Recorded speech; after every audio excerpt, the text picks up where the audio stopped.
Good afternoon. I'm Lucas Panzica from the 104.5 The Zone studios as the Tennessee Titans get ready to travel to Houston, a New Year's Eve matchup against the Texans. And all eyes are on rookie quarterback Will Levis, who missed the game against Seattle on Sunday due to an ankle injury. Mike Vrabel met with the media today, saying Levis will practice, talked about the kind of work that he'll be able to get in. Well, there'll be limited team stuff today, but I would imagine that there'll be some passing game stuff that's the speed, and hope that he can do that.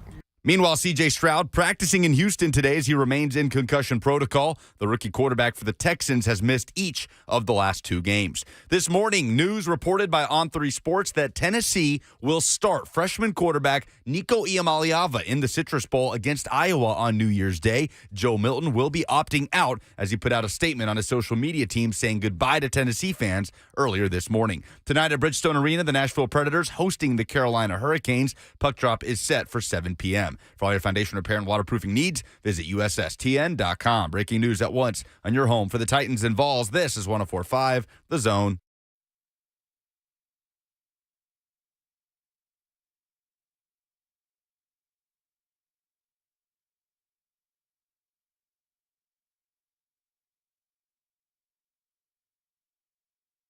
Woo! Good afternoon, ladies and gentlemen. Welcome into Blaine and McKee. I'm Brad Hopkins, filling in for Mickey Ryan once again. He'll be back tomorrow to finish out the week. We've got a star-studded cast of guests for you today. We'll be joined by Ben McKee here in just a few minutes from Vols, Go Vols 247. And in the second hour, we'll be catching up with CBS Sports' very own Jordan Dajani. He'll be joining us to talk about the NFL and all the things going on, especially as we start to, drain this sink a little bit, heading towards the playoffs. I'm sure he's got a lot of minutia that we need to talk about. Obviously, the word around Campfire is that Nico, I'm not even going to try and pronounce his last name at this point. Iamaleava. That's why I have big bananas in the producing being there to give us the pronunciations. But he's set to start against the Iowa defense in the Citrus Bowl, and we'll catch up with Ben McKee to talk a little bit more about that. Big B, what's going on? What's happening? Yeah, man, that was breaking news. Joe Milton, I'm interested to see if that was his decision or maybe that's the decision. Question. But remember, I said I didn't want him to play. Yeah, that makes no sense. I get you're going home and all that, but you got to take those personal feelings out the way and get ready for the next step, just like UT is. Yeah. Is that baptized by fire, though, going against that Iowa defense that we know is pretty stingy? Well, what is it going to benefit you?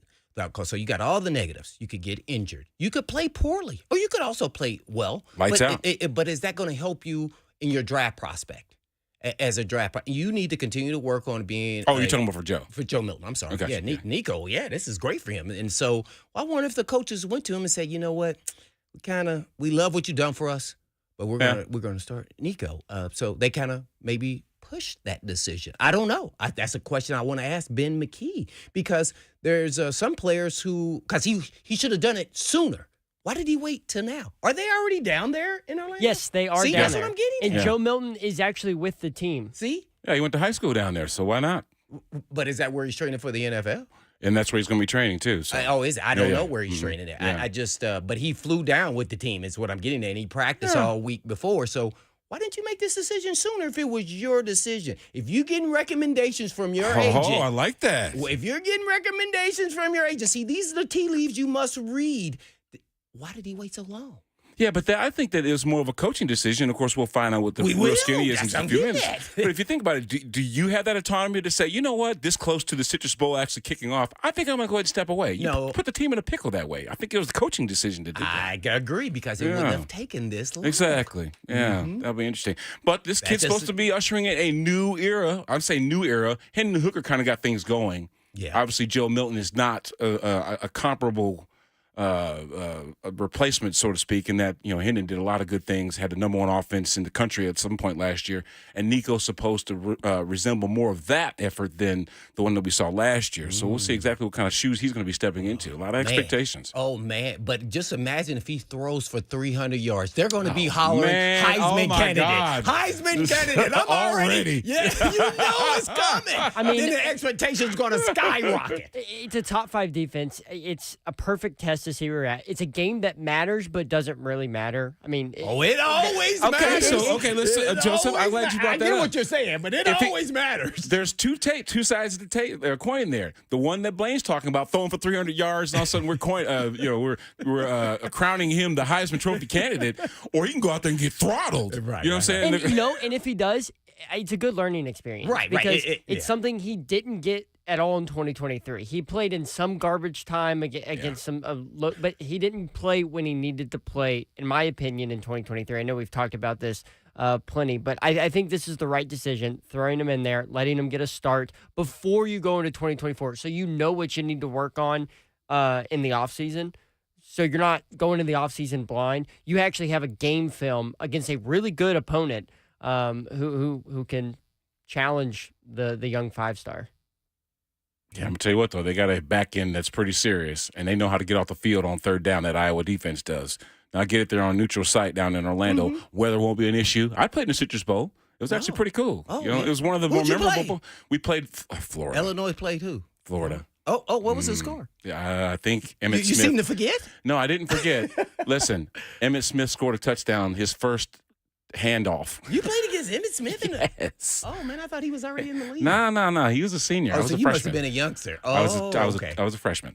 But either way, it was a cool bowl game. Got a lot of cool swag. That's what the bowl games meant back then. You know, if you weren't playing in like one like the Rose Bowl or something like that. Rose Bowl meant something. Pac-12 versus Big Ten.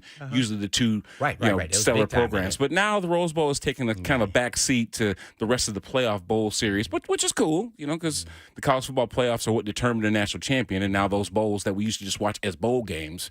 They kind of have a say in that, which is kind of cool. I'm not going to L.A. to watch the Rose Bowl, which would have been nice, but it's cool that they got the right matchups. I think Alabama, Who was the starting Michigan. quarterback there? Jeff George. Jeff George. Oh, okay, yeah, no. Jeff George. Oh yeah, just call him the sheriff back then. Yeah. He was sheriff. Eventually, he ended up at Illinois, but he was at he was at Indiana. Purdue. Yeah. He's from Indianapolis. I played against him in high school. That's where he's from. That's okay. Yeah, he beat us on the last play of the game. He went undefeated in high school. Were you in the secondary going against him, or were you running back? Absolutely. No, I started both ways. Yeah, I thought you were on both sides of football. He knew better to throw him. I said he threw the other side. Oh, stop. Yeah, my that's goodness. not true. I'm just telling you how it is. Okay. Well, I mean, it's 12 seconds left, and the only way he can beat us is throwing a deep ball for a touchdown, and he did throw the other side for a touchdown. But he went undefeated all 4 years in high school. That is phenomenal. Yeah, a lot of confidence, too. No wonder he was, special. Number one pick of the draft, right? Wasn't he number one? Oh, yeah. I don't number remember what one year it was, to the but Colts. And actually, Blaine came up with some great questions last night as he and I were bantering back and forth what to talk about today on the show. And I love this first one. What was that? Well, it was, which tight end do you want them to re-sign for next year? That's a question we'll throw out there, and we'll get some response from the fan. Yeah, you threw that out there. You not remember that? Well, I know, but I'm just thinking that was a former position you used to play, and then you moved What's there. That? Tight end. Yeah, well, yeah. So you play tight end. So I was thinking more so, who do you want back? Because replacements, you already got Wiley, you got Chig, and so I don't know where Rader and some of the other guys are at tight end. But what do you really think about the tight end position? Do you need to upgrade? Are they part of your plans of next year? What direction do you go? So that's kind of what I was thinking about that, because they have some guys, but they're just kind of guys. Well, and then Chig has kind of gotten better as the season gone along and kind of lived up to somewhat of the expectations. So I don't know. You would know about the tight end a little bit better than me, being with your tight end experience. Well, the thing is, I think that Chig has shown himself to be valuable, but Chig is not Mark Andrews. He's not Travis Kelce. He's not T.J. Hawkinson. He's not these guys that have been pivotal to an offense. But then again, is the tight end used in that fashion like we see some of these other high-powered offenses that have great tight ends? But it does seem like every championship team has that kind of guy that they can go to because he's the underneath threat, the mismatch. Linebackers are not big enough or even fast enough to cover him, and obviously when he gets into the secondary, that guy's rumbling and bumbling and stumbling, and there's no DB going to take him down. What was a tight end that you feared most when you were playing back in the day? Probably been somebody like it was Gonzalez. Anthony really Gonzalez. I mean, he was nasty. Yeah, I mean, those kind of guys. Athletic. Exactly.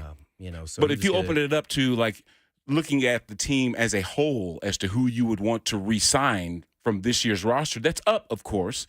Nico Autry having the season that he has had to this point, 11.5 sacks, I think that's a career best for him. I mean, you've got to have him back in the lineup because imagine him with a healthy Jeffrey Simmons. Good night.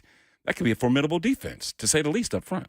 Yeah, there's some free agent guys that you'd love to, whether it's Derrick Henry, Autry, guys who are still solid players and play a significant role on this team. For the right price, I would love Autry back. And maybe that's somewhat the same price he in a short deal because he's getting up there in age, so you just want to beat the tick of him downward slope. He did not absolutely play well. 11 sacks already, still 2 games to go. Yeah. So you say, okay, I'd love to bring him back, but if someone wants to give him $15 million, I'm not doing that. Yeah. So I'm going to give him somewhat where he's at now. In a shorter deal, he's at $7 million or so, or whatever the number. That's kind of where I'm thinking 7, 8, in a 2-year deal. That way, if he tanks and his body starts, taking over and he goes downward hill, I'm not stuck in a bad deal. So I'm not giving him a long-term deal. Maybe a 3-year, but it's really a 2-year, and I can get out of a 1 if he doesn't play very well.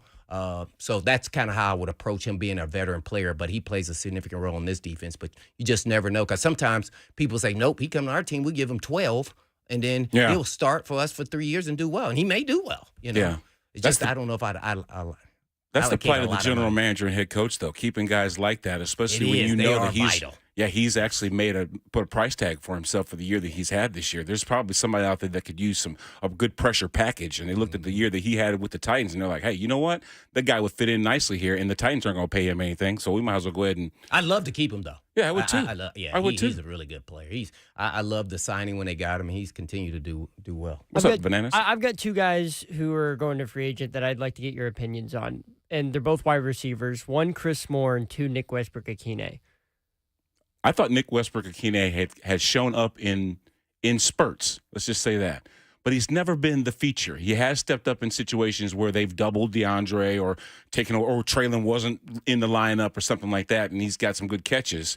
As far as Chris, I would need more of a sample size to kind of determine whether or not I want him to come back. But there's definitely needs to be some help in giving some depth to the receiver room. I think DeAndre Hopkins has done a tremendous job, but, I mean, he obviously needs someone to take some of the attention away from him. If that were Traylon Burks playing that X or that Y or somebody across from him and they're playing more Tampa 2 or something like that because they can't afford to, play cover 1 and press at the line of scrimmage, then that's somebody that we would definitely need to have. And if that's Nick Westbrook-Akine, then you know what? Bring him back for another year. What do you think, Big B? You see that opposite that side more than anybody else. Yeah. I love him as a player and in his role. Now, for the right price, I would bring him back. But if it gets significantly over, I probably wouldn't go over $5-6 million for him. I think he's a perfect fit for when one of your starters goes down and he can fulfill a role for 3 or 4 games. That's why when you said the word spurt, that's because he can surprise you, but then don't get caught up into thinking that he's a number 2, that he is not. He is not. He's a good 3 or 4 and then rotational player who also can play special teams. So I love what he brings to the table. But for the right price, I'm not paying him a whole lot. Guess what? That guy can be replaced just like Chris Moore.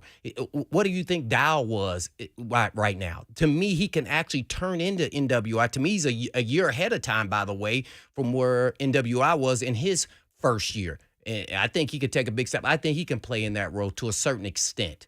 Because of his special team ability. I think they need to upgrade at receiver. And when I say that, I'm talking about the next guy who's going to be my 3. He's going to be a guy that's a threat because he's probably going to have to play a lot because Burks has gotten injured his first 2 years. And so to me, if I'm the Titans, I am these last 2 games. I'm going to make sure D-Hop gets his 1,000, but I'm also going to make sure I am going to feature Burks. And I want to see if he can be my number 2 guy. I'm going to feature him. I'm going to draw up plays for that wide receiver and see if he can hold up. I have to. We have no idea what he really is. What you got, JB? One more guy who's on this free agent list for next year before we go to break. And I think this might be the most important one on this list. And it is Aaron Brewer. Because what are you going to do at center if you don't bring Aaron Brewer back? That's a great question. But we're going to take away from that question and catch up with Ben McKee from Go Vols 247 when we come back. This is Blaine and Mickey. Well, I'm Brad Hopkins. That's Blaine Bishop. But that is the show right here on 104.5 The Zone.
Gotta let that cook. Yeah. Time keeps on slipping. Go ahead, sing it, man. I'm not even listening to it yet. Into the future. Welcome back to the Blaine and Mickey Show. I'm Brad Hopkins filling in for Mr. Mickey Ryan. Blaine Bishop plays himself today. And we are now joined by Vols 247's very own Ben McKee. He's here to help break the news about Nico. Hold on now. Iamaleava. Yes! No, that wasn't right. Is it right? Iamaleava. That's what I said. No? You was getting too excited too soon. You thought he scored a touchdown and he fumbled at the goal line. Come on, Ben McKee. How was I on the pronunciation? Was I close? 80. You were close. Not completely spot on. It was Iamaleava. That's what I said, didn't I? Very, very close, which I think is better than a whole lot of people. That's why I don't even attend. Yeah, he said that's what we just called Nico. But obviously there are a lot of people, more than just Vols fans, that can't wait to see this kid take the field consistently. I know 4 games is what he filled in for this last season.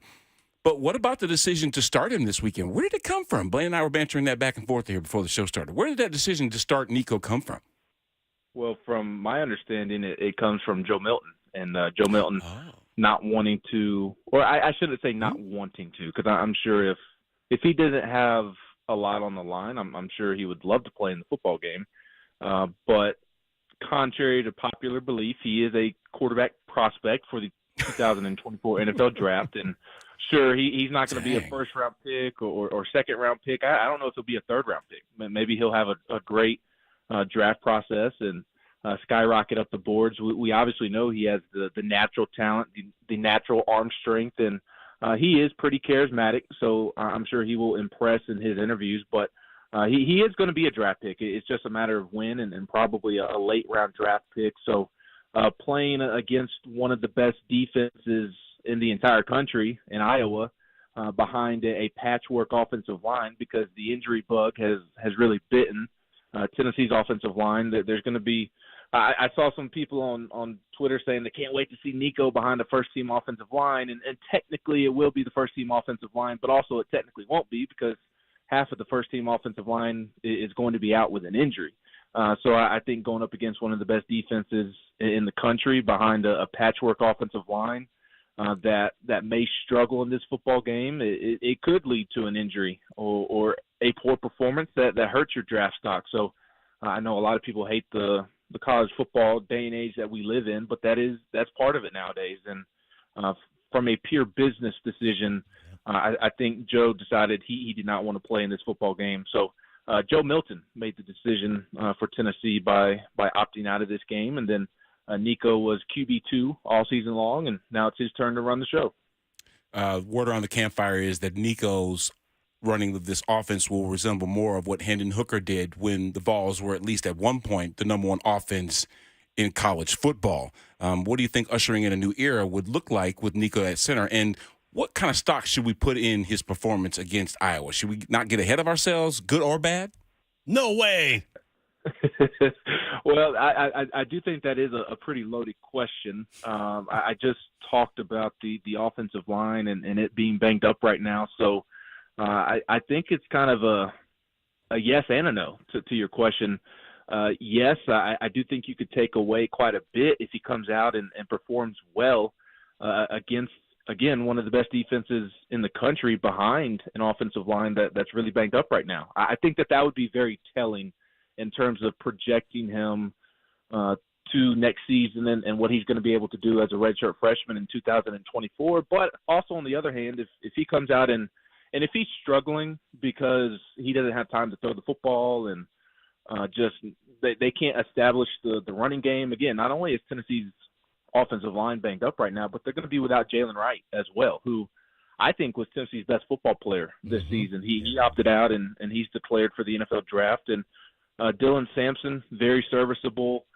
Cam Seldon, a young, exciting freshman running back that they can't wait to watch play these next couple of years. But Jabari Small, a veteran back who was RB2, RB3, kind of splitting snaps with the other two, and Jalen Wright and Dylan Sampson. He's opted out of the bowl as well. So if Nico doesn't have time to throw the football and they're struggling to establish the run, I don't know that next Tuesday is going to be a or Monday, I guess it is. I don't know that that's going to be a fair grading scale if he is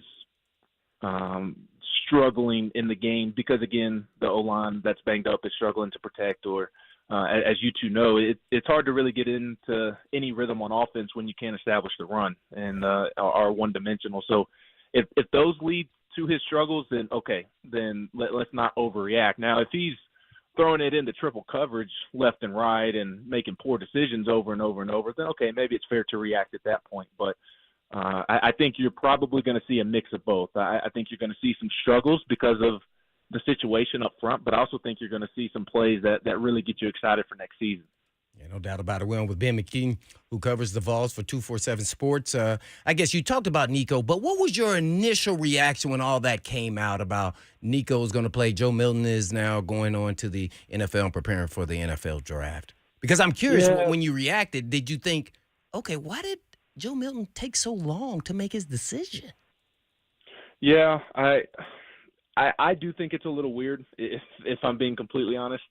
Now, this has been a decision that's been in the works for quite some time now, and it was starting to get out around Christmas the last couple of days, and it became more confirmed today than anything. So I do think that this has been something that Tennessee has been preparing for, but with them practicing for the first time today in Orlando, good time to get it out. Josh Heupel met with the media a little while ago, and he was obviously going to get asked that question about who the starting quarterback was going to be. So I think that's why it came out today, just to not give Iowa too much of a head start on preparation, but also it's game week, so you are going to get asked about it at some point. So trying to find that delicate balance of trying to keep Iowa guessing, but also not wanting to give them a week of questions as well, because it's going to become pretty obvious with the media being able to speak to Josh Heupel and multiple players this week. Nico is actually going to speak to the media tomorrow after practice. So I think that's why it came out today, to try and find that balance. But to your original question, I do think it is a little weird, if I'm being completely honest, about my feelings. I understand the business decision, as I detailed earlier in the first question that you asked me, but there is also the natural reaction, and that's when I say it's a little weird to me, because he's not Caleb Williams or Drake May or somebody that's definitively going to go into the first round. And I think if you're not a guaranteed top 5 pick, first round pick, and you're the quarterback of the team, the supposed leader of the team, I do think it's weird that you're not playing in the bowl game in your home city, in your home state, and you still have a lot to prove. Now, again, I get it, the business aspect of it, playing behind a patchwork offensive line, but if Joe came out and played well against one of the best defenses in the country, I think that could also help his draft stock. So just the simple fact that he's not a surefire first round, early round pick, and the quarterback of the team, the supposed leader, I thought it was a little weird in that sense, but I don't want to make a mountain out of a molehill. I do understand it from the business side of things and from the draft process, that side of it. It's just, it is a little weird. There's that natural aspect of it, but that's the day and age of college football that we're living in now. Yeah. Well, Ben, to your point, though, that could be why it took so long in this decision. I want to go back to something you talked about, Small not playing. Is he not playing because he's entered the portal, he's injured, or he's going to the NFL? Do you know the extent of this? The expectation is that he's off to the NFL draft, and that's been Adam Sparks of the Knoxville News Sentinel did put it out officially. One of the last couple of days he put it out officially, but Jabari Small has made that decision now for a couple of weeks, and just for whatever reason had not announced it publicly. I don't know. I had heard maybe he was trying to find an agent or something along those lines, but he flirted with all three possibilities of returning for another season, transferring and playing another season of college football, or just taking that next step in life and trying to make a name for himself at the next level, and that's ultimately what he decided to do. So he unless something changes last second, he's not going to play in this bowl game because he's going to prepare for the NFL draft. Mm-hmm. Fun question here, though, right before I throw it back to their Mr. B-Hop, and that is Christmas, holidays, and everything else. You got any Christmas traditions that you do? I know you have a young family and everything. Kind of let us into your personal right there. Huh. Well, after I saw some highlights of Mr. Blaine Bishop knocking some heads When I off was young. in the Bay, I mean, I think I've got to. I mean, that's got me fired up for this bowl week of college football. My legs were shaking.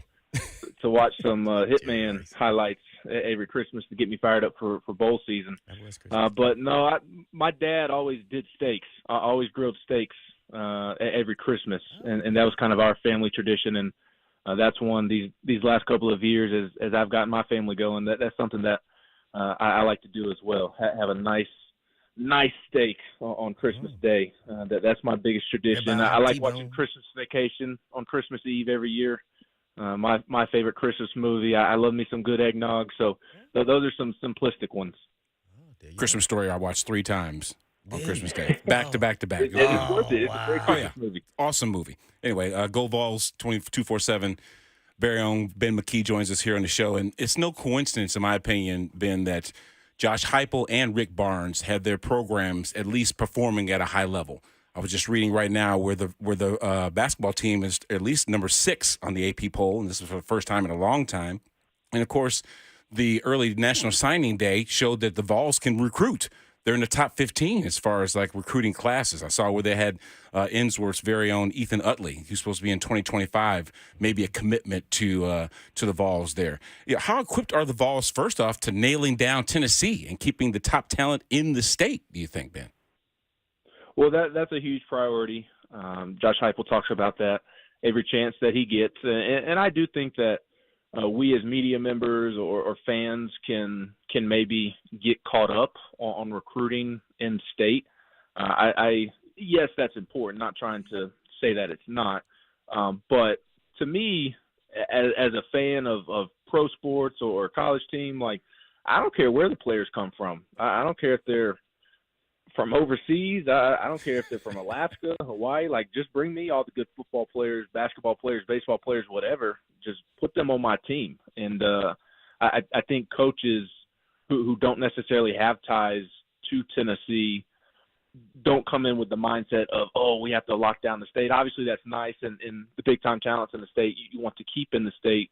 But I think the coaches have more of a different mindset than fans or media members do, and that's just to get the best players from wherever. And I do think that Josh Heupel has done a good job of the good thing about Knoxville and Tennessee is that it touches a lot of states, and it's close to a lot of states that have a lot of football talent. And I think that this staff does a good job of dipping into Georgia and the Atlanta area, Nashville, obviously. Chattanooga is really booming right now.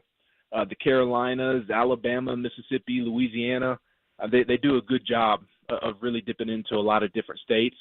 California has been nice to them the last couple of years as well.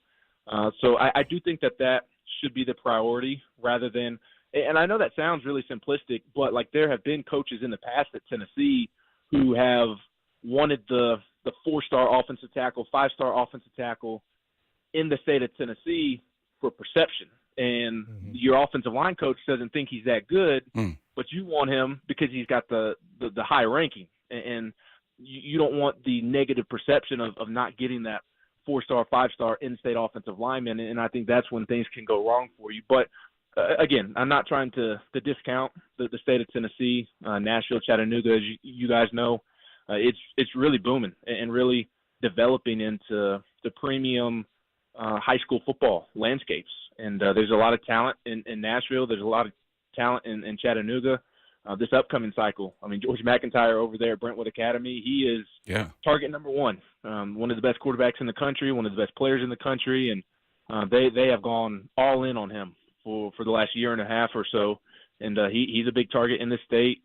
You go down there to the Baylor School, Cam Sparks. I mean, there's just talent littered all throughout the state, and Memphis usually has some big-time prospects coming out as well. So it's very important that Tennessee locks down the state, and Josh Heupel and his staff have emphasized that, because if they're not going to, I mean, you're seeing it. Ohio State come into the state, Auburn, Yeah. Alabama, Georgia, all those other teams are willing to come in and steal those prospects. You can't build an entire class off the state of Tennessee, but you can really lay a nice foundation, and you got to make sure the handful of guys that are elite talents coming out each year, you got to make sure they make their way over to Knoxville. Yeah, I just hate seeing them go down to Tuscaloosa or, someplace else like that where, they are actually pretty competitive. I was out Christmas shopping with my wife, and I ran into Derek Mason, the new appointed coach down at MTSU, and I asked him, which do you prefer? Do you prefer the portal, or do you prefer standing in the living rooms talking to the parents? And he actually said that standing there talking to the parents, developing a program was something that was best for him. So developing the talent by recruiting versus using the portal. We've seen programs like UCLA struggle. We've seen programs like Clemson get the distance basically closed, the gap closed between them pretty much because they don't use the portal. What do you think is the best way to service this program to where it can actually compete for an SEC title, Ben? Yeah, I think it's through the high school ranks. I think you have to build the foundation of your roster, not only your roster, but the foundation of your roster, your culture, your locker room. All that has to be built through the high school ranks, in my opinion. And some years you're going to need more from the portal, and some years you're going to need less. I think that portal should be utilized to bring in players at a position of need, because obviously things are ever changing in today's college athletics. You don't know if this guy or that guy, whether he's going to be impatient and decide to go elsewhere. You don't know if somebody's going to come calling to an uncle and tell him that he can get this amount of NIL at this school and decide to leave unexpectedly. You don't know if guys are going to blow up and turn into a 3-year player and head off to the draft. I mean, you just don't know. So the portal is great for those reasons, but I just don't think that you can live and die by the portal. And for the biggest reason, I just don't think you can do so from a culture and a locker room and a chemistry standpoint. I think when you're bringing in so many players from the portal year in and year out, that, okay, you may have 1 year where it really hits for you, but I think more often than not, you're going to have years where you struggle just because the culture and the leadership isn't what it needs to be. Whereas if you bring in guys and you make sure your high school evaluations are on point and you develop those guys, your leadership, your culture, your locker room, it's never going to be in a place where it doesn't need to be. And I think Josh Heupel, really I think all of Tennessee's 3 major coaches right now, Tony Vitello, Rick Barnes, Josh Heupel, I think all of them are doing a great job of developing their roster through the high school ranks. And then you're seeing it right now with Tennessee basketball, developing Santiago Vescovi and Josiah Jordan-James and Zakai Ziegler and Tobe Awaka, Jonas Adu. And then they had a need on the perimeter, on the wing, to become a better shooting team, a better offensive team. And what they do, they used the portal with the one spot or two that they had, and they went out and added an elite scorer in Dalton Connect. And he's been able to come in and fit right away and adjust well because the leadership that was already in place. And you're seeing that with Tony Vitello over on the baseball field as well. And you've already seen it from Josh Heupel as well. McCollum Castle's coming in. Keenan Peely only played 1 game because he got hurt, but he was going to be a really effective player for Tennessee. Gabe Judy Lowley. I mean, there's been several transfers come in and thrive because the foundation was built through the high school ranks. And it's not just simply talent. There's so much more that goes into it, as you all know, the leadership aspect of it and the culture within the locker room. It's already where it needs to be, whereas if you're bringing in 20 to 30 guys, there's no telling what your locker room is going to look like. And, again, you may hit on it for a season, but I think more often than not, I think it's going to be a struggle bus just because you're adding a lot of veteran players who at that point in their career, they're either wanting more NIL money or they're trying to get to the league. And I don't know that those type of guys necessarily care about the team success first and foremost. So I do think that Tennessee needs to build through the high school ranks, and I think they're doing a good job of that right now. Lastly, before we let you go, I guess if you had to compare Joe Milton to a former or current NFL quarterback, who do you think he potentially can be? Ooh, that's a good question. Cam Newton was the first one to come to mind, but that's just pure body type and specimen. I don't think that Joe Milton is going to be Cam Newton at the next level. This is what the NFL scouts do. They start saying, okay, he looks and reminds, he got strong arm, big body. can run. He's Right. a little mobile, not like Cam Newton, but so that's why I asked that question. It's kind of hard to put him in a box. I can't really. Yeah, I mean, maybe if I had some more time to think about it, I could come up with somebody. But I don't know that there is a Joe Milton at the. What about the Joe next Flacco? level. Since we just watched him, No. he's old. Milton's Joe got more Flacco's mobility. arm than He got Flacco. more mobility. Yeah. Okay, but he has the big arm. And I don't know that the arm strength, maybe in Joe's prime was Yeah, big what he got a big Milton arm in his is, prime. but I look, no disrespect to Joe Flacco, but I watched him beat up on my Steelers all the time because He was immobile. supporting cast more than necessarily something that he was doing. And again, he's a good NFL quarterback and Yeah. really was with the Ravens, but I always felt like that was more of what was around him than maybe him just putting the team on his back. I just don't know that there is a guy like Joe Milton Right. at the next level to where you see all the physical traits and it's just a physical specimen, but and you don't. It's not that you necessarily think that he's a poor quarterback. It's just that to me, I just don't know that he has that it factor to where he elevates the guys around him the way that you would like a quarterback to do so. I don't know that he always sees things the way that he needs to see them on a football field, and I wonder how that translates to a more NFL style offense.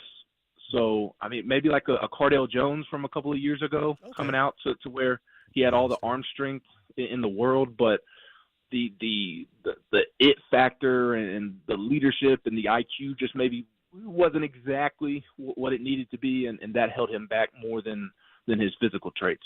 I was going to say Josh Dobbs. But anyway, just the guy that can make plays when there's a star around him, like a Justin Jefferson type. But anyway, go to Twitter, @GoVols247 if you want to see more from Ben McKee, and he's been fabulous for us, and we'll catch up to you next week, Ben. Thanks for joining us. Appreciate it, Big Ben. Appreciate y'all. Happy holidays. All right. When we come back, we'll get more of Blaine and I, but you know what? On the other side, we'll be talking some CBS Sports' Jordan Dajani, talking about these playoff implications and MVP discussion. But we'll take more of your phone calls, too, at 737-1045. If you want to react to what Ben said or tell us something that was on your mind, give us a call right now. We'll be right back with more Blaine and McKee right here on 1045 The Zone.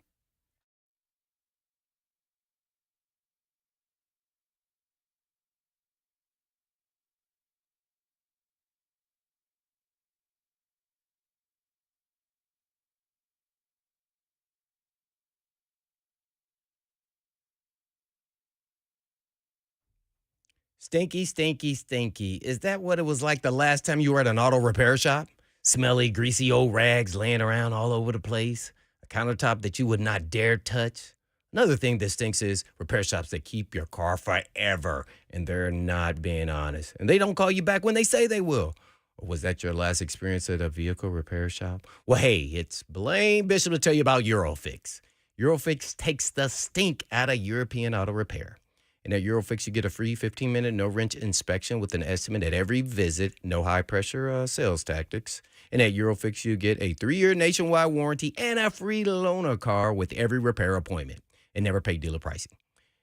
Locations all over the place in Tennessee for Eurofix in Franklin, Hundred Oaks, Murfreesboro, Belmead, and now Mount Juliet. And all you have to do is just give them a call at 844-EUROFIX. That's right, 844-EUROFIX, or you can just visit them online at myEurofix.com.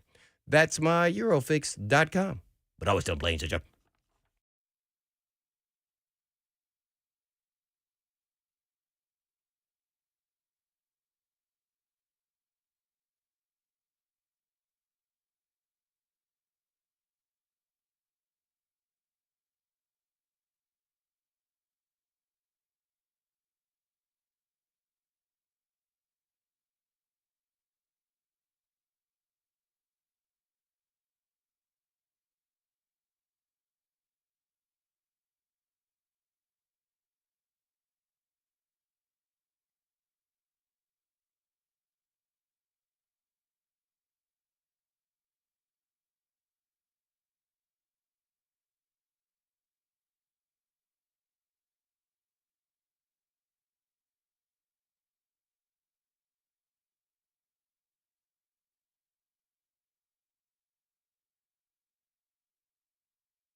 Welcome back to Blaine and Mickey. I am Brad Hopkins, filling in for Mickey Ryan.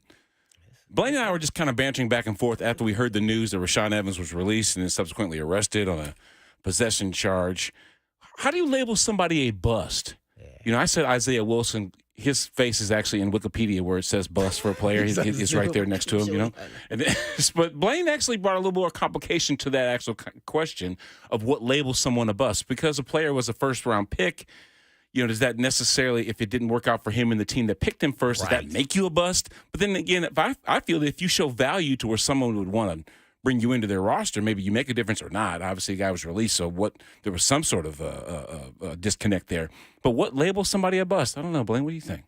Yeah, that's a complex question, and I get why. In our industry, in the radio industry, you know, they kind of label as soon as a first rounder doesn't stick with the same team that drafted him, even after his contract is up, then they kind of say he's a bust. Like, is Adoree Jackson a bust? Like, I don't put him in that category. Is Rashaan Evans a bust when after 4 years, who was a starter here the whole entire time he was here and was very productive? Now, did he have some ups and downs? Yeah, he did, but he showed some glimpse of that he had, you know, Pro Bowl caliber talent. You could see it. So that's why you guys go in the first round, because of your athletic prowess and how, you know, fast you can run, how athletic you are. But it didn't translate. So then he kind of bounced around the league, went to Atlanta, got drafted late, and then, picked up late, and then now he's with the Cowboys.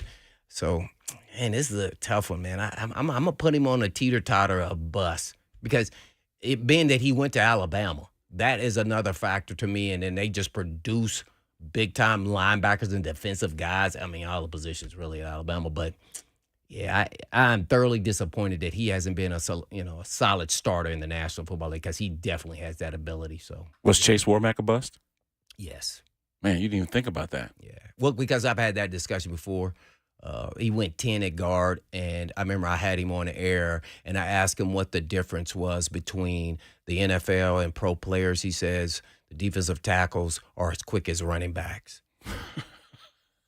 Where's the lie? No, he told the truth. And what I was saying, he never caught up to the speed of the game. You could see it. So you're saying he just didn't make the adjustment to what he was seeing. I think you got to be able to be capable of making adjustments. Yeah. He wasn't capable. His talents didn't take him there. For Rashaan Evans, I mean, then he bought an insurance policy on himself. That was on his devalue. That was insane. I've never heard of that. Maybe he saw the future. Maybe he wasn't as dumb as you thought. Exactly. He was smarter. Go ahead, Banana. So looking at Rashaan Evans in 2022 with Atlanta, he actually had the best year of his career. He started all 17 games, played in all 17 games, 159 tackles, which was by far a career high, 2 sacks. So, I mean, he played well in Atlanta. I'm not sure why he didn't stick. Right. Why didn't he get another contract there? Arthur Smith, Dean Pease. Yeah. Yeah, right. I mean, and you know, when his time in Tennessee, it's not like he didn't play, or when he was on the field he played bad. I mean, he teetered off towards the end of his time here. And so I brought the question up to you guys. Yeah. If he was a bust. I mean, first round pick, you would hope he would have gotten to the second contract with the Titans, and especially because he was 5, right? They drafted him. It was pretty high. In the top. Was it that high? I don't think it was that far. I don't think it was that He was high. definitely top 15. As you look it up.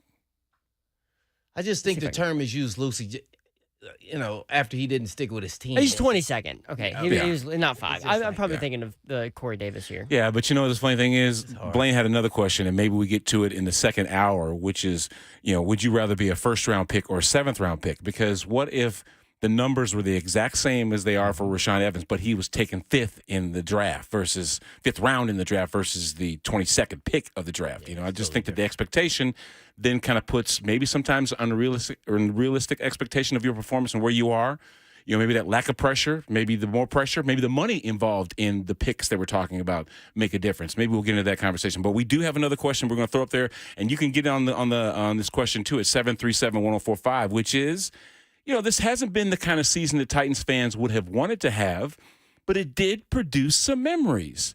I think people see maybe a potential bright future. So when we come back on the other side, and you can join us too, we ask the question, which Titans memory stands out to you the most? Your best Titans memory of 2023. When Blaine and Mickey come back I'm Brad Hopkins. He's Blaine Bishop. And, of course, we got CBS Sports' very own Jordan Dajani joining us at 2:20. But we'll answer this question on the other side. Stick around. We'll be right back.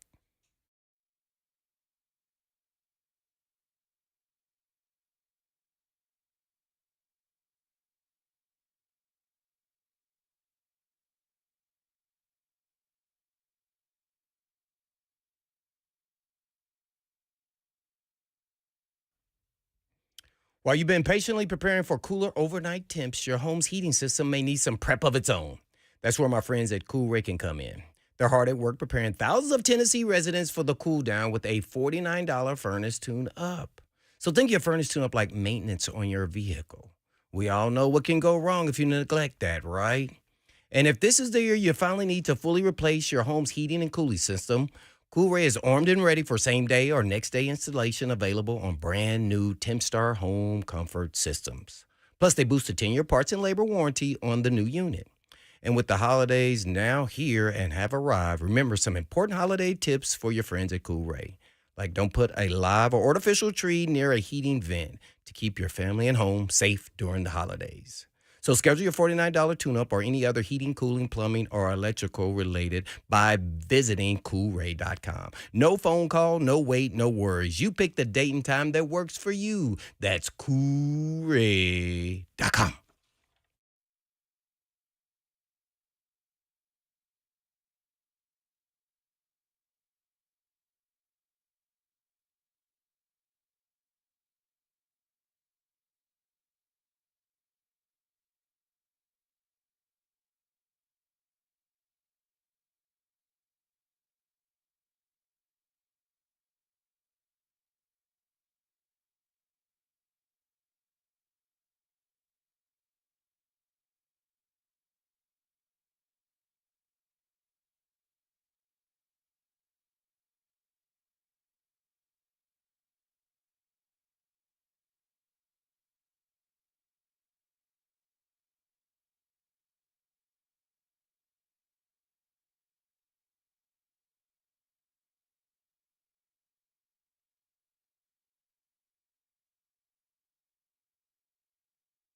What is your best memory of the 2023 season? We're set to answer that. He's Blaine. I'm Brad. Filling in for Mickey Ryan on the Blaine and Mickey Show, of course. 737-1045 is how you can give us your favorite memory. I don't know if we're going to start off with Joseph. We'll get Joseph's here in just a few minutes because he's actually answering the phones right now. But Blaine, let's start it off with your best Titans memory of 2023. Dysfunctional season to say the least, but there's still some things that we were happy about, I'm sure. Yeah, no doubt about it. I think just the transformation of Will Levis in that first start, and I didn't expect that every game, but throwing 4 interceptions, to see his arm talent, to see him backpedal and make throws that, is very unique. I thought, man, this guy potentially can be a franchise quarterback and, see if he can continue to grow, with making mistakes, because that's how you grow. And continue to play at that level, I thought was pretty cool. So I that's what I'm going to remember, trying to take some positive out of it, that you found potentially your franchise quarterback. He can be a good quarterback, but will he be a franchise-changing quarterback? It's still yet to be determined, but I got super excited with that big arm. Yeah, I think a memory for me would be the Steelers game. I know you and I were talking about it. You and I, Bananas, were talking about games that were memorable. Almost got it. You said the Falcons, right, because of the four touchdown performance by Will Levis. But I thought that maybe it's because I was sitting here in studio filling in for Kevin Dyson, reacting to the post game when we played, I think it was a Thursday night against the Steelers up there in Pittsburgh. This kid made us feel like a loss was a win because of how well that he played. He showed some moxie. He showed some determination. He showed accuracy. He showed toughness. He showed a lot of those traits. Right. Against the quality defense, he possessed a lot of those traits that made me feel like, you know what? Even though they didn't come away with a win, coming down off of that, euphoric win against the Falcons, who were actually pretty good themselves, hey, we got something here. And I think even the nation recognized, the performance of Will Levis against the Steelers defense, because this is Steelers week, it meant something big. So I thought that was one of the kind of a coming out party of sorts. I mean, it's easier to do when you're at home. You got 67,000 rooting for your success, or at least minus the Steelers or minus the Falcons fans that were in the building.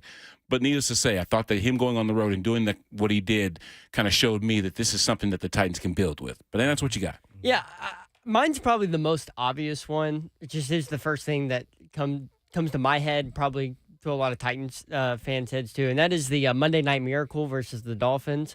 The miraculous comeback where, as Coach Mack puts it, you lost the game, or you won the game, then you lost the game, and then you went back and won the game again, all within a span of 2.5 minutes, 3 minutes there.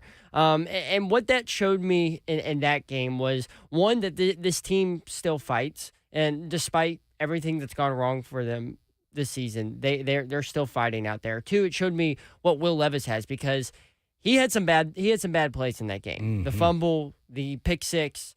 He didn't play his cleanest game, but it doesn't matter because he came out and he fought through it, and he threw for his first 300-yard game, first rookie to ever throw for 300 yards on a Monday Night Football game, and he led that team to a comeback there with 2 touchdowns in the last 2.5 minutes, which was just absolutely insane. And then on top of that, it was a special win for our late dear friend Frank Wycheck as well, which I thought was just a beautiful win for the Titans, and my favorite memory, and I'm sure a lot of Titans fans. Yeah, you know what? I would agree with that, simply because of the entire planet thinking that this was going to be a baby seal clubbing. That too. You know what I'm saying? Thinking that this was going to be another 70-point performance. The fact that Big Jeff was not going to be in the lineup. They were wondering where the pass rush was going to come from. So this was probably the best team win that the Titans had, because the defense showed up. Murphy Bunting took Tyreek Hill out of the game early. Made them use him sparingly, which really wasn't that much of an impact at all. He got injured. He got injured, but he injured Tyreek Hill on that. Not intentionally, but it was I thought there was a class. Shut him down. No, I didn't say he shut him down. What he did was he put it this way. He missed most of the second quarter.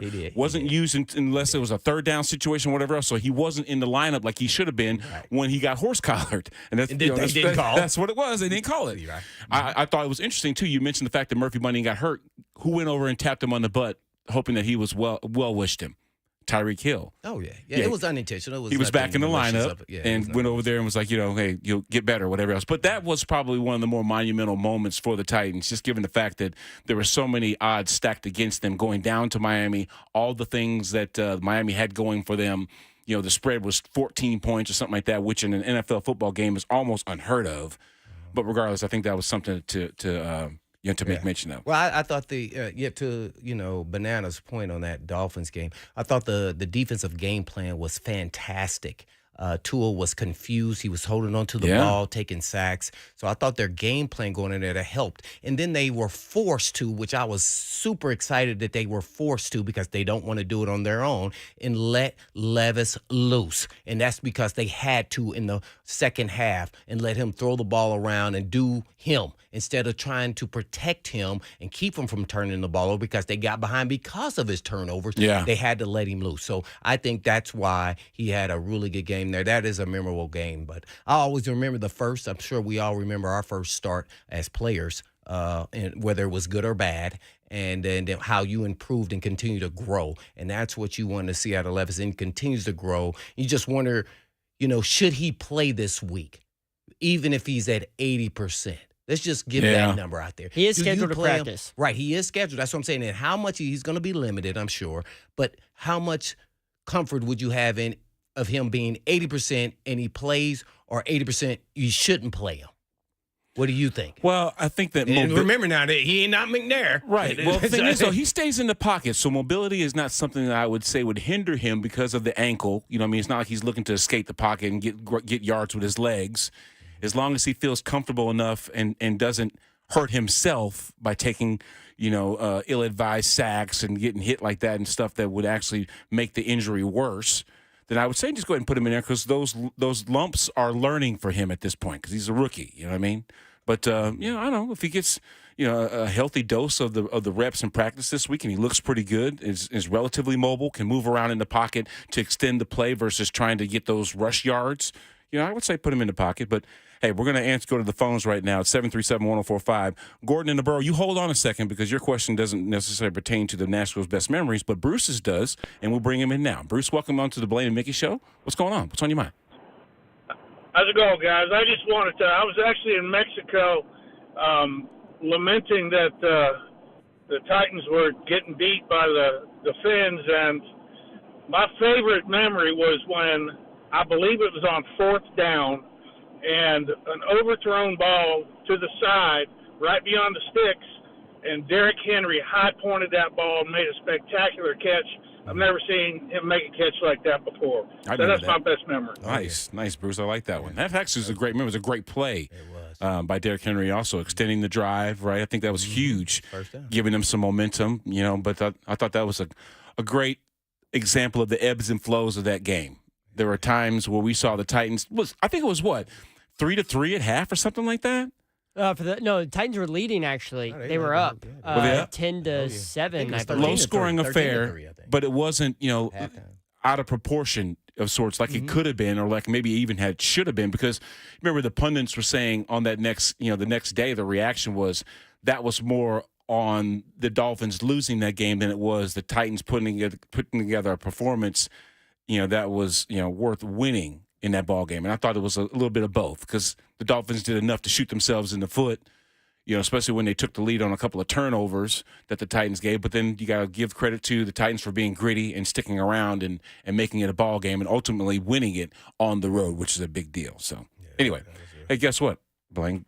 Gordon has a question regarding rules. Oh, yeah, I want some rule check. Yeah, let's talk about some rules here. Gordon, welcome into Blaine and Mickey. What's going on?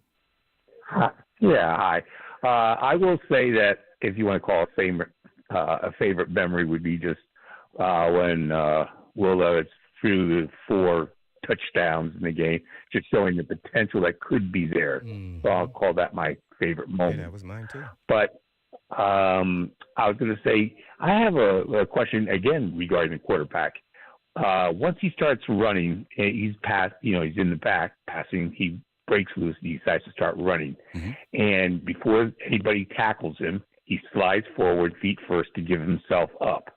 So basically, I think we call it like it's a dead ball at that point. But if he goes to, I'll say, change hands with the football or whatever, and the football comes out of his hands after he's already started that forward slide, and he loses the ball, is that a fumble or is it a dead ball? Before he's actually – well, think about this. That's a great question because – he's considered giving himself up, and the ball goes to where the slide began, right? So Right. that almost Yes. kills the play right there once he gives himself up. So if he fumbles the ball after he gives himself up, should that be considered a fumble, Blaine? That's a great question. Because in my opinion, if I'm thinking about it right now, walking it through my brain, if he gave himself up to where he doesn't necessarily need to be touched down, because he can't go into a slide and all of a sudden get back up and run for extra yards, or his right? butt doesn't touch the ground, Right. or his He gave himself elbow up. doesn't I touch don't the know. ground. It's just I don't in think the it should middle be of considered a the- fumble, Gordon. What do you think, Blaine? Man, you know I'm conflicted on this because, first of all the rules are for the offensive players. First of all, it's hard to even run up to a quarterback, and then what if he fake slides and keeps running? How can, no, you can't so- fake slide. Yeah, can he- remember- You can't fake slide. Oh, Remember, that's not Kenny college. Pickett did That's that not in college. college. Well, well, that's college. And, but- then they banned it. Yeah, you can't fake slide because guess what? The defense where- sees you sliding, and if they hit you, then that's subsequently 15 yards on it, so they're not even going to hit you. You're missing the question. If he acted as though he was about to slide but didn't because he No. slowed down. But Gordon says didn't- he already No, he's I know. committed I'm to not it. talking about what Gordon said. I'm talking about what I'm saying. I'm saying if he theoretically acted like he was going to go down and just stopped his feet but did not go down and then keeps running, it's hard for a defender then to stop immediately thinking he is about to slide and then he doesn't. So here's what happens in the rule. The guy slides. It just happened in the Titans game. Then the guy goes over the top of him and nicks him, right? Because he didn't know he was going to slide. So then they call a penalty, right? Because he touched him. He gave himself up. Well, he's been running. Then all of a sudden he slides right in front of my place, and I'm going full bore, 40 yards, dash type speed. So to me, the rule is too much favor of the offense. So naturally, if he slide and then he fumbles, then the ball is dead anyway. So it's not a fumble. But I don't like the rule. I really don't, because the players are because I've seen guys run up to the guy and then the guy bulldozes them. They don't slide. Yeah. And I'm like, well, dang. Well, I mean, or are you going to the sideline? You slow down. Then the guy runs into you instead of going out of bounds. He wants to get an extra yard. You go, where as a defender, you're in a tough situation there at times if you don't go full blast all the time. Let's squeeze another one in here. We got about 30 seconds because we got Jordan Dajani on the other side. Philip in Watertown, you got a favorite memory for us right here on Blaine and Rule Mickey. to be What's going on? changed. Yeah, guys. So I think my favorite memory is going to be a little different. It was early on in the season when the Titans beat down on the Bengals. I think that's probably my favorite memory because King Henry looked like himself and Ryan Tannehill. All those guys looked pretty good, and so yeah, that's my favorite memory. Nice, Philip. Thank you. Not too many Derrick Henry moments to be memorized, and I think that's a travesty, as a matter of fact. But anyway, we're going to step away, and when we come back, CBS Sports' very own Jordan Dajani will be joining us, talking about all the NFL minutia. So stick around for more of that right here on the Blaine and Mickey Show on 104.5 The Zone.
Life is busy. We could all use some extra time in our day, which is exactly why Two Rivers Ford offers mobile service. We'll bring the service to your driveway at no additional charge. Oil changes, brakes, batteries, the certified technicians at Two Rivers will perform basic maintenance on your vehicle wherever you are, so you'll have more time for moments like this. Schedule your mobile service appointment by scanning the QR code or calling Two Rivers Ford today.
It's a winning Wednesday with 104.5 The Zone and the Nashville Predators. The Preds' 25th anniversary season continues, and we have tickets for you.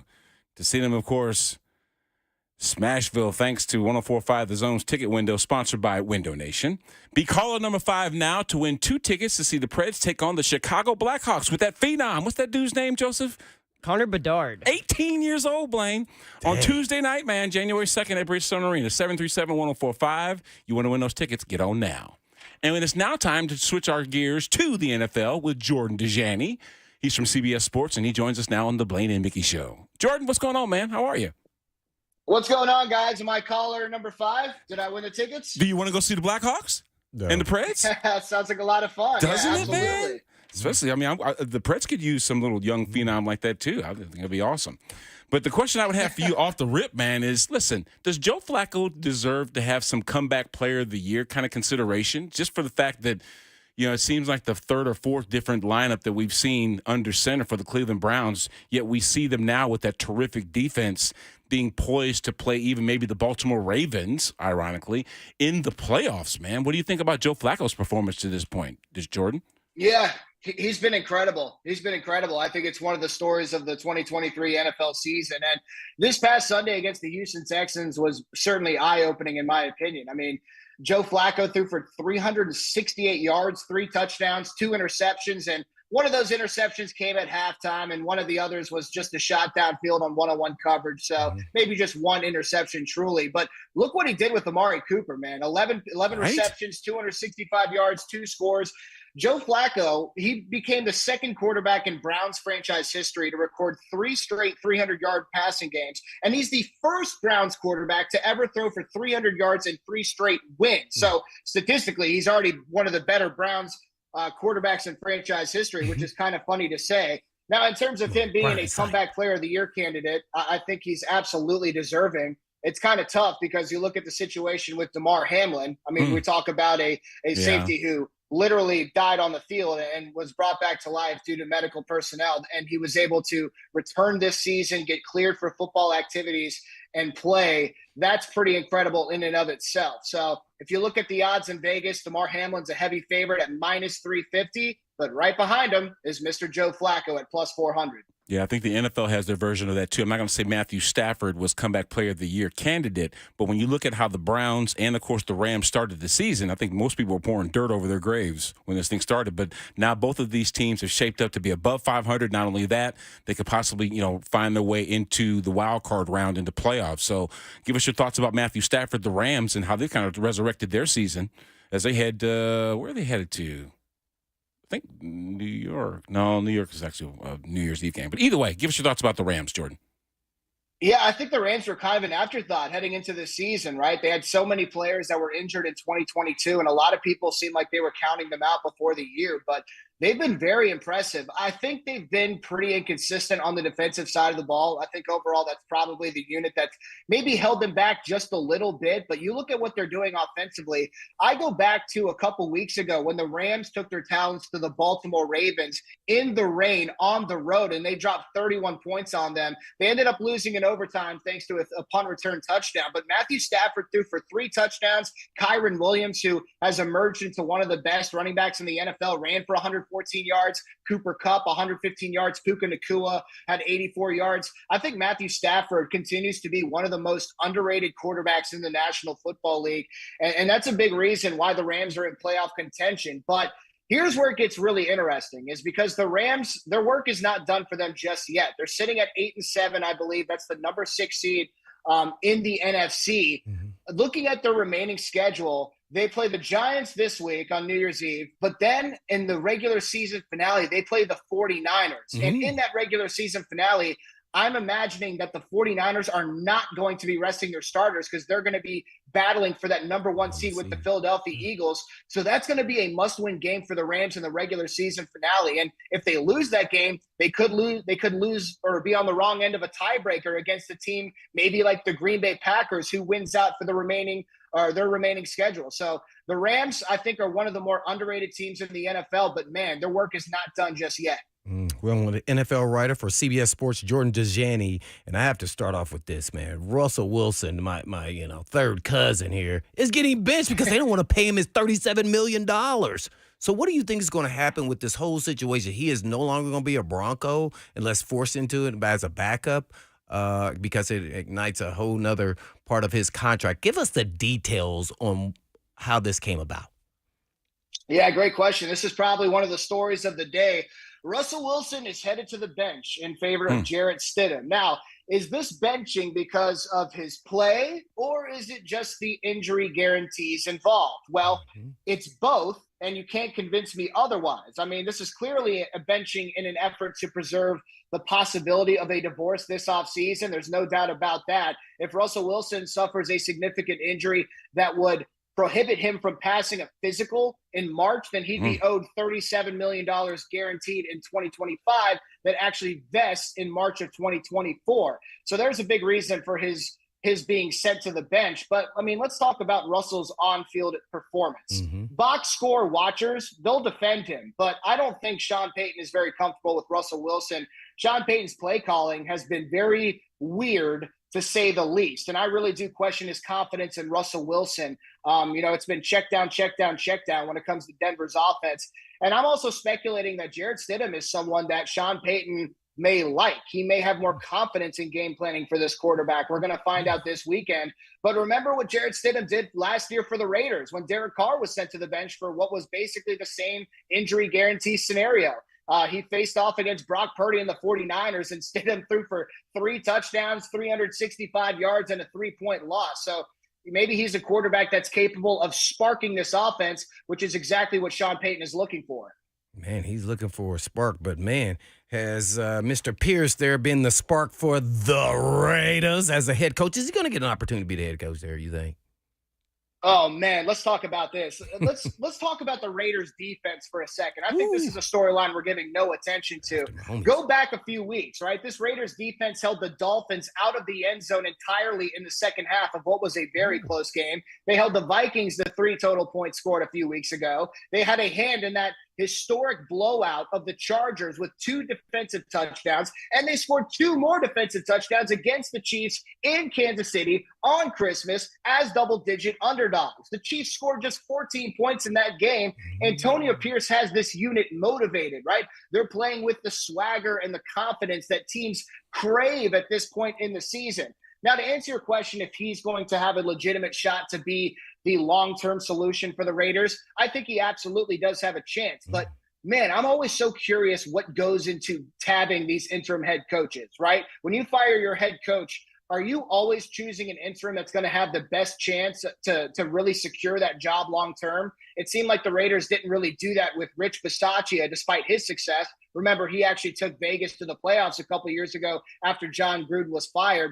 But for Antonio Pierce, he's someone who hasn't been coaching in the NFL too long, but he's someone who clearly has gotten the most out of what was given to him. And because of that, I think he definitely deserves a shot to be the long-term guy in Vegas. And you look at what he did, pulling off an upset of Patrick Mahomes and the Chiefs on the road. And this team is still playing motivated football despite almost being eliminated from playoff contention. That says a lot. That's what you want from a lead man. So if he doesn't get the job long-term, I think you're going to see some backlash from the NFL media and from Raiders fans at large. Yeah, man. Hey, speaking of, the defense you talked about against the Chiefs, man, they got after Mahomes. The offense looks like there's a lack of discipline, even from the quarterback, Mahomes. Dare I say they miss Eric Bieniemy? They may. There's no doubt that this Chiefs offense is struggling. And watching that game on Christmas, it seems like Patrick Mahomes does not trust his targets, right? Or they're not getting separation downfield, which leads to Mahomes running the ball constantly. He was the leading rusher for Kansas City on Monday. And I'll also say that I think Travis Kelce, maybe he's dealing with some kind of injury, right? He hasn't been effective. He's dropping passes. It's something that I've been wondering about for a couple weeks now. But something is wrong with the Chiefs offense, and I think it really comes down to the ineffectiveness of their playmakers. And it leads to Patrick Mahomes pushing as well. When it comes to Eric Bieniemy, it's tough because the reason he's not a head coach in the NFL right now is because this is Andy Reid's offense, right? This isn't Eric Bieniemy's offense. He certainly was a play caller, and he certainly was someone who had a large responsibility when it came to crafting game plans, but this is Andy Reid's system. Maybe they do miss Eric Bieniemy because Kansas City's offense has not been the same unit that we've grown accustomed to watching during the Patrick Mahomes era. Simple put, I'm telling you this. The demise of the Chiefs started when Taylor Swift did that concert at Arrowhead Stadium. And you're laughing. It's the Swifties. You're laughing. The I'm telling you. Swifties did it. Listen, The Swifties. You're taking trips to Brazil during the season. You're looking up in the stands, getting googly eyes to your girl. You're trying to hit that last second shot when you're on the playground, knowing your girlfriend's at the bench watching. You're putting pressure on yourself. Brittany Mahomes is tipping off the paparazzi. She's snitching. There's all kinds of stuff going on there. Donna Kelsey got to worry about how she's being perceived as far as the relationship with his girlfriend. I'm telling you, the drops are mental. And how is it mental? Because he's dealing with so much of this stuff that he's normally used to, blocking out. In the building, it's easy because you're focused on football. But what happens when this man goes home? He's dealing with all the pressure of having such a high-profile relationship that is taking him away and affecting the chemistry that's going on in the locker room. Now, the question I would have, is it ironic that Jalen Hurts is experiencing some of the same issues as far as the expectation that we put on quarterbacks, them not necessarily playing at that high level, because neither one of these teams, Jordan, look like the two teams that played each other in Super Bowl last year? First of all, Bananas, I need you to clip that rant and put it on social media because it was absolutely I got you. When it comes to Jalen Hurts, I mean, I think this is quite put simply exactly what you were talking about, losing Eric Bieniemy. Losing Shane Steichen, I think, actually played a big part in some of Philadelphia's offensive struggles this season. I mean, you look at the Eagles' offensive output, they're not being as effective as they were in 2022, whether it's on the ground, whether it's passing the ball with all their talented pass catchers such as A.J. Brown, Devontae Smith, Dallas Goedert's now back from injury.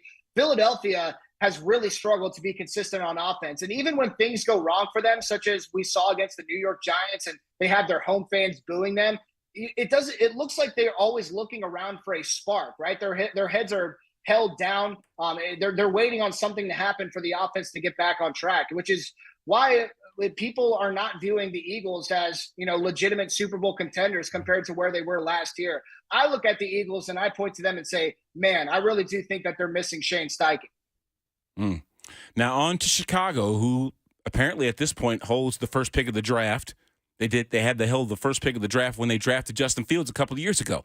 Now, we know there have been a couple of offensive coordinator changes, a few system changes that might have affected the altitude of a young quarterback, but they now have the opportunity to get a generational quarterback in Caleb Williams. And the first thing is, how is he generational if, in fact, he and USC stunk last year? Either way, would you actually keep Justin Fields or would you draft this young phenom in Caleb Williams, Jordan? Which would you do?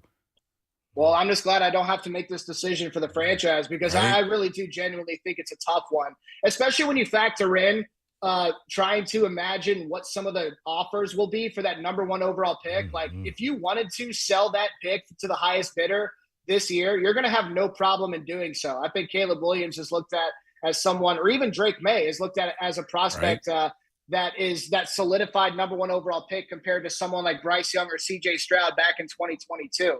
So that's why it's a tough decision, in my opinion. And to be honest with you, I'm somewhat of a Justin Fields fan. I'm not a fan of his coaching staff, and I'm not a fan of his situation, which is why I think that we haven't seen him really take a step forward in his development, much as we were anticipating entering this season.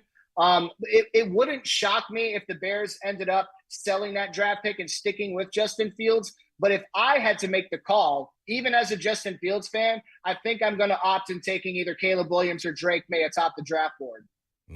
Jordan Dajani, NFL writer for CBS Sports. Man, I'm curious. I know this happened a while back, but I think he just got fined here over the last couple of weeks, and that's Arthur Smith manipulating the Falcons' injury report. He was fined $75,000. The team was fined $25,000, I think, so $100,000. What did he actually manipulate on the injury report in week 7, I think? Yeah, that's a good question. And you're right. It did happen probably a week or two ago. And the one thing I will say is that this actually did surprise me because the way the injury reports are, the way they go is that you're supposed to make a change on the injury report that Saturday saying that Bijan Robinson was sick, right? He's questionable with an illness. Oh, that's right. But the problem is there's no probable designation anymore. And there was also no doubt that Bijan was going to play, right? He was not inactive. There was never a question if he was going to be active or inactive. He was going to play, even though he was feeling a little bit under the weather. Now, I think what really raised red flags was his usage, right? He only played a handful of snaps in the first half, which I think ultimately was the reason the Falcons ended up being fined, because there was just too much of a discretion there for Bijan to not be listed on the injury report altogether. But again, as I said, this fine actually did surprise me just a little bit, because Bijan was active. He did play in the game. He just didn't play as much as people were anticipating. What did you think about yours truly, the Steelers, and Mason Rudolph's, performance in a win? Now, is he the starting quarterback from here on out? What's going on? I think he should be.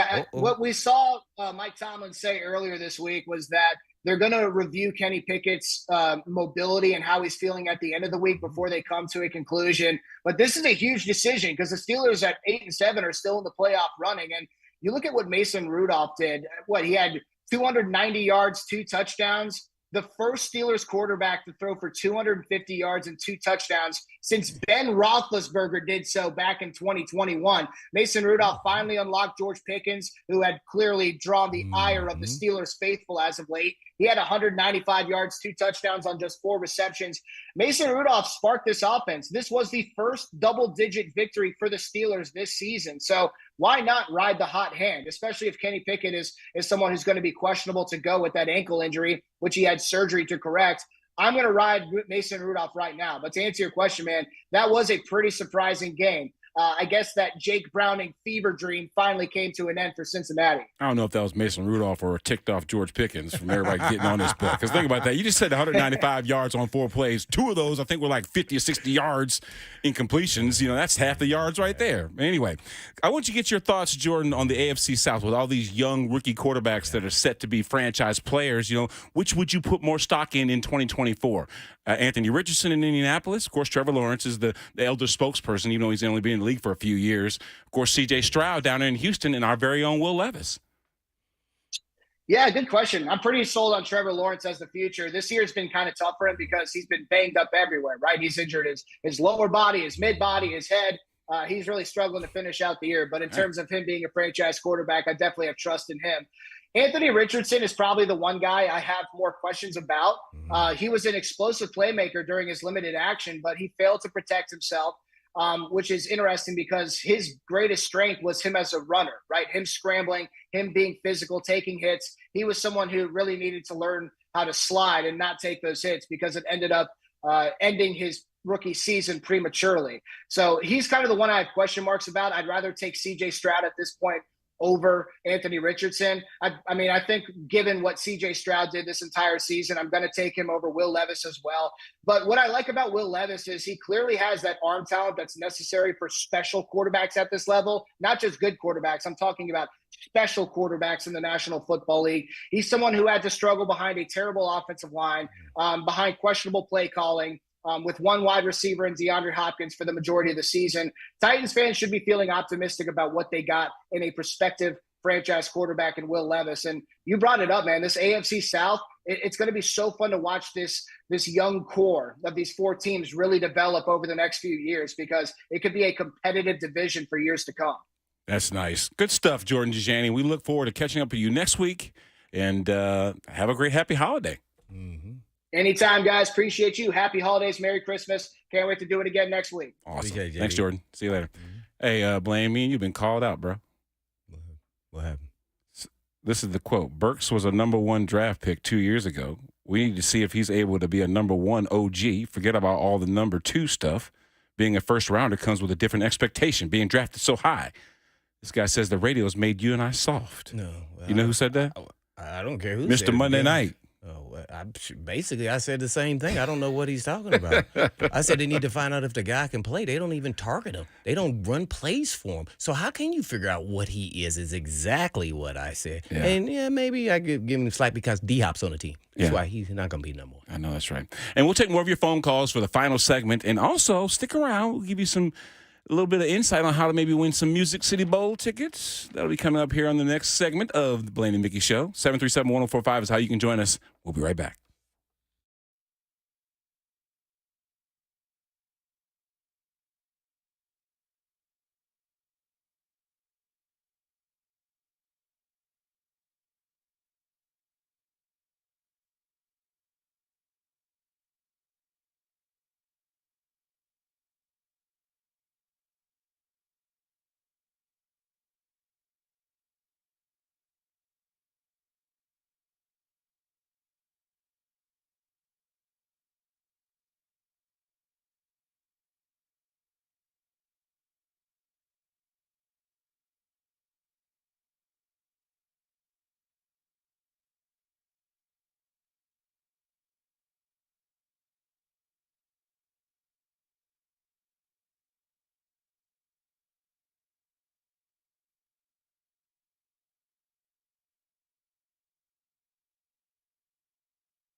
The 2023 TransPerfect Music City Bowl is this Saturday, December 30th, and 104.5 The Zone has your chance to win tickets.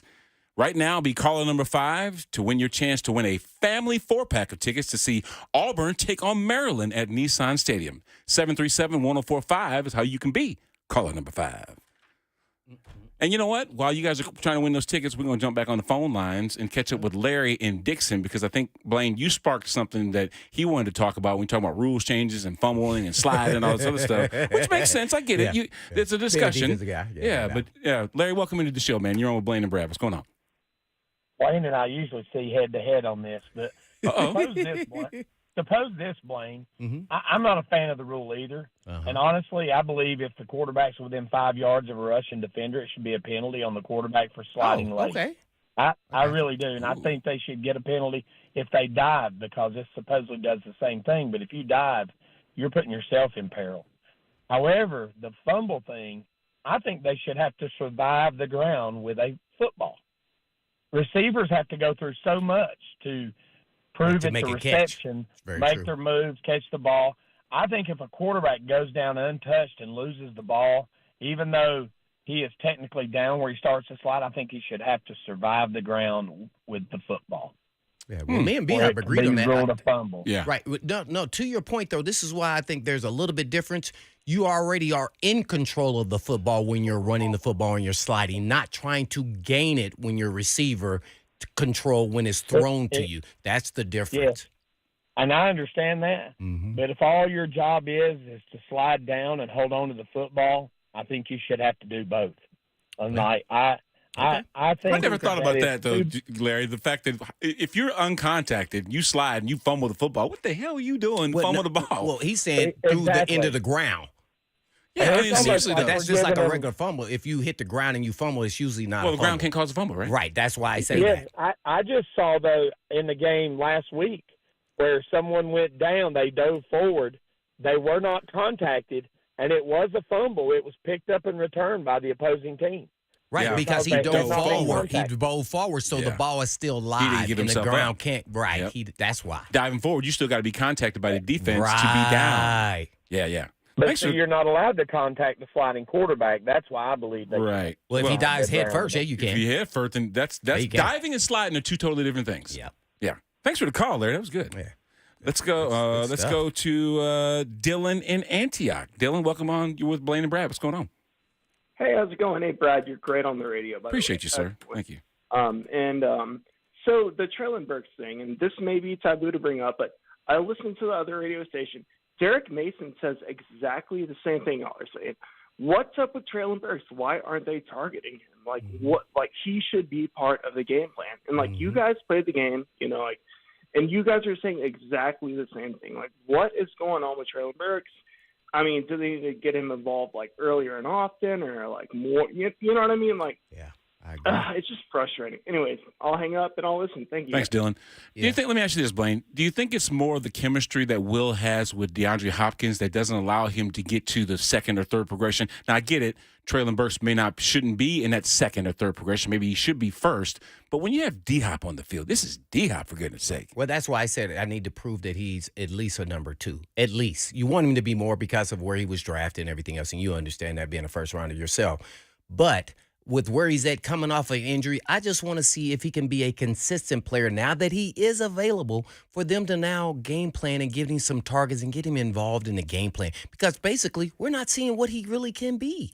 We want to see something, and they're not game plan. And I really believe it's just Kelly and Vrabel's approach to offense.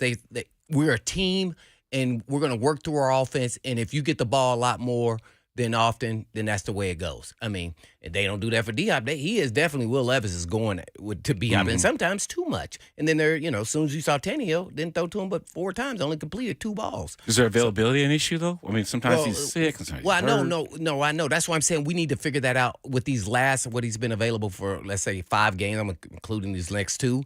So then I get the first game, I think was the Dolphins, or before that, he was just a decoy, just running around, see if his conditioning. He's come back from a concussion. You want to take that slow. But then after a couple games, you say, okay, now let's see, implement him in our offense a little bit more. Let's kind of get him involved, see what the first-round talent can actually be a part of in this offense. Yeah. And I just think they need to run plays for him. I really do. So the Dolphins game was his third game back after the concussion. I thought that was where they should have started implementing. You watch. There was some film out there from the All 22, and it was clear out routes. He was just decoy. running downfield as a decoy, opening things up for DeAndre Hopkins. Then you look against the Texans last week, or I guess 2 weeks ago now. He had the great first quarter. He had 2 big play action plays over the middle. Went for 20 yards. Yeah. And then after that he had one target. The rest of the game after that, and then he had a little handoff that whatever that he did. So they're not using him. They really aren't. And I don't know if that's because they want Will Levis, or because it's on Will Levis who's leaning towards DeAndre Hopkins, or if that's on the coaching staff saying, you know what, you have a better connection with DeAndre Hopkins, just let's throw everything his way. But you have a weapon here. I truly still believe he can be, because he's shown flashes. The 70-yard completion against the Chargers, where he just went straight line speed and caught it over the top of the defense. The first quarter of the Texans game I mentioned, he's a weapon.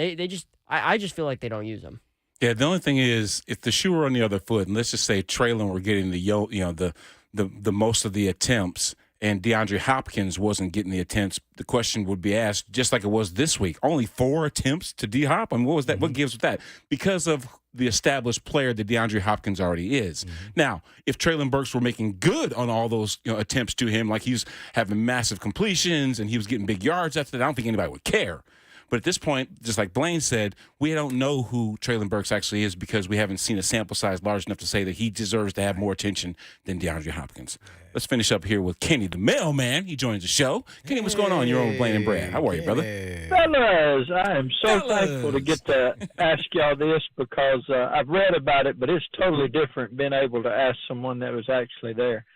A huge part of a coach's job on a football team is to keep the teams together. You have offense and defense, and sometimes it can be a tension.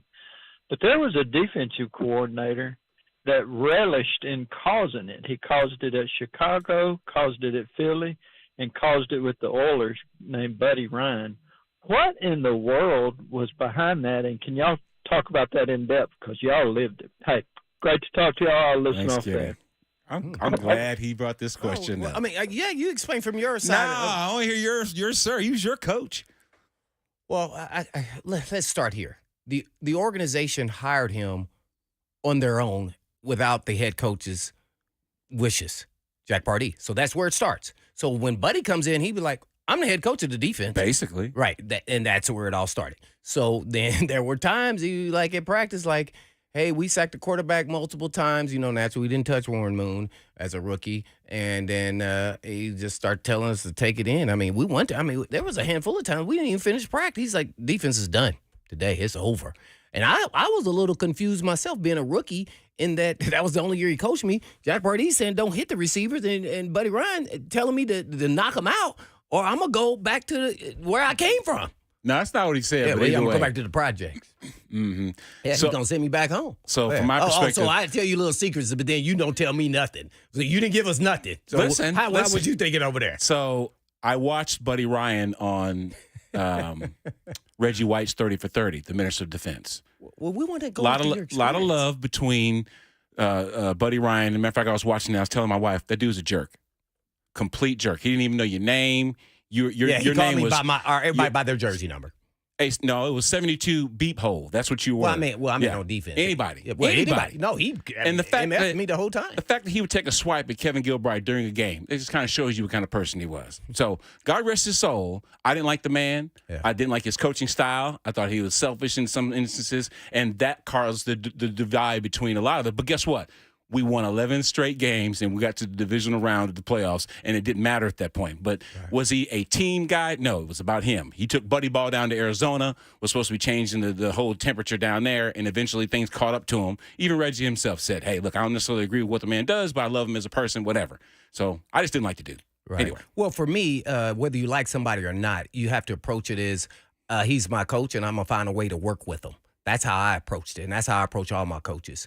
Did I agree with everything he did? No, but hey, man, he had results. And the reason why he built that up, he said that the offense of the run and shoot will cost us a Super Bowl because they can't score inside the 20. Spoken and it's like going a to cost the defensive Super player. Bowl, and he ended up, regardless of the punch or not, he was right. You sound like Reggie White. Anyway, it's going to do it for us here on the Blaine and Mickey Show. Stick around for 3HL. Coach Mack will be joining them, talk more about the Titans and everything else. So in the meantime, in between time, peace.